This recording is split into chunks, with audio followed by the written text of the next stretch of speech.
King here, Mike King with Volunteers of America and new board chair for your national board of LeadingAge. I want to encourage you to schedule for yourselves the opportunity to come to the Leadership Summit. The Leadership Summit is going to be held in Washington, D.C., March 28th through the 30th. It's going to be a great opportunity, great speakers, certainly a public policy emphasis, as it always is at this major meeting for us, with our congressional advocacy to take place there. And for those of you who were able to come to the national conference that we had back in Atlanta back in the fall, you know, I can't help but remember how good that felt. You know, how good that felt to have that energy. We get that energy from each other when we get a chance to convene with our colleagues. If ever there was a time when we need that opportunity to connect with each other and to receive that energy and to have that chance to really talk to one another and share our thoughts, share our challenges that we've had over this past year, never has that been more important than right now. So I hope you take advantage of this opportunity, those of you who can, and come to the summit. It'll be a great experience, and you'll feed off that as well.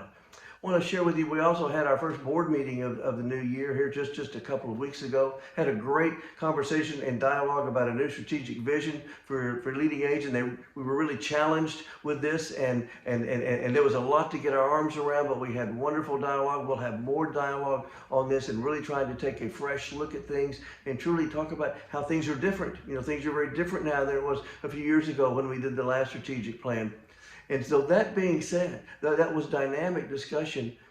The most, I guess, impressionable part of the discussion that hit me for that whole board meeting was a spontaneous discussion that happened towards the end of the board meeting, if you will. And that was a discussion among the board members about their concern for the staff.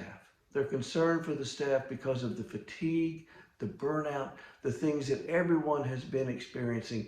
It led to just a dynamic conversation and dialogue about the things that we could do. Some innovative ideas around the use of sabbaticals as a way of holding on to staff before they make that final decision to depart and literally leave the field. Those kinds of things.